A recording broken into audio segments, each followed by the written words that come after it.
everybody, welcome to OverMVP, your number one source for all things Overwatch. My name is Chino, and today I'm very excited to bring you guys some analysis of a game that I saw between G2 Esports and Watchout Gaming.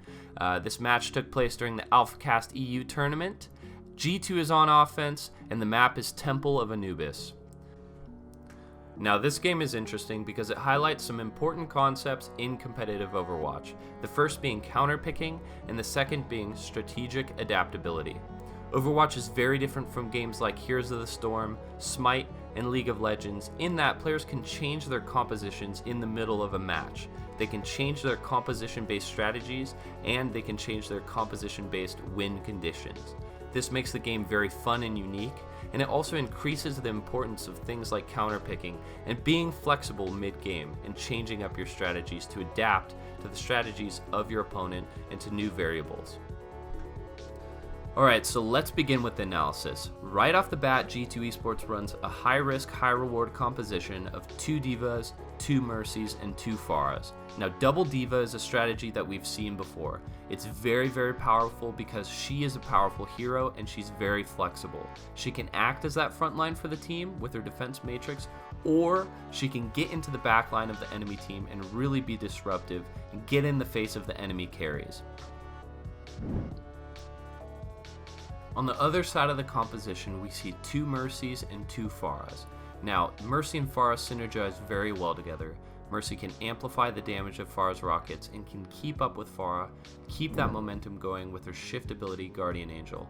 This is a duo that we see in a lot of competitive matches, but it's interesting that we see a pair of them in this particular team. This composition in general is very strong if it's allowed to snowball. They want to win those early skirmishes, build up those supers, and steamroll their opponent. They want to build up those double Mercy ultimates to keep that pressure going, and it's kind of similar to what we saw in the first Alphacast tournament, the finals between Melty and Planet Key Dynamics, when Melty runs a very similar composition, kind of a variation of this one, on Watch Point Gibraltar. They rush out of the spawn and they snowball the game just from their initial push. It's a very strong strategy if it's allowed to snowball, if they can get those small advantages from the get-go. But unfortunately for G2, Watchout Gaming has a great composition to counter this push. They pull out the Widowmaker, which counters the Pharah, and also is able to take out that Mercy hovering in air very easily, and they shut down half of G2's team right at the initial choke point. They also pull out the Roadhog, which does very well in a matchup against D.Va because D.Va has such a large character model, absorbs all that damage from Roadhog's shotgun, and is also very easy to hook. So what we see is 4 members from G2's team taken out right away just because Watchout Gaming has a great composition to counter their strategy. So G2's push is stopped, but they're able to regroup and they're able to adjust on the fly. They pull out the Genji, which is a great pick to counter the Widowmaker, and they pull out an offensive Widowmaker of their own because Watchout Gaming really has no response to a Widowmaker. They don't have any sort of offensive flank or assault heroes that can do the same thing that the Genji on the G2 side is going to do for them. And this adaptation really pays off for G2. We see the Genji walking straight up to the Widowmaker, getting into the backline, and really punishing the pick. He gets a double kill in a 2v1 situation, but even if he wasn't able to kill the Widowmaker, the counter is so powerful because Watchout Gaming has to divert resources to protect the Widowmaker. They have to send the McCree from the front line to help out the Widowmaker in that situation. And that really shows the power of utilizing counters correctly, and it shows the weakness of Widowmaker as a hero in general. The offensive Widowmaker is a really smart pick here as well because Watchout Gaming really doesn't have a response to it in the same way that G2 responds with that Genji. They only have a Reinhardt, a Roadhog, a McCree, a Lucio, a Symmetra, and another Widowmaker. The Widowmaker and the McCree are currently being tied up by the offensive Genji, and the other characters are really no threat to a Widowmaker. The Widowmaker can sit there all day, charge up her ultimate, and really deal a lot of damage and create a lot of pressure and space for her team.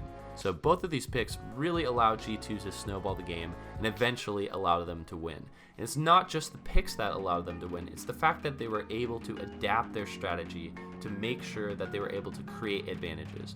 And this is something that we see a lot more of in EU than we do in NA.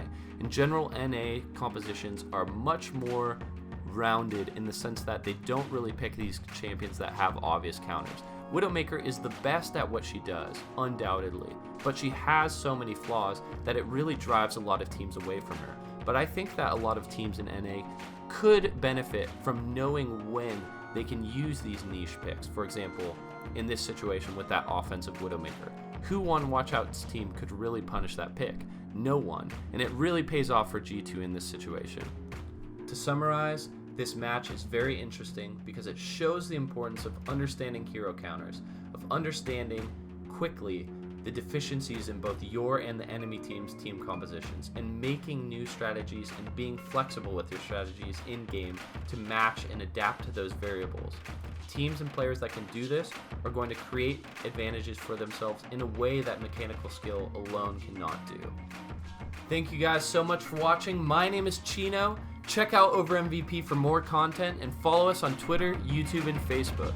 Thank you so much.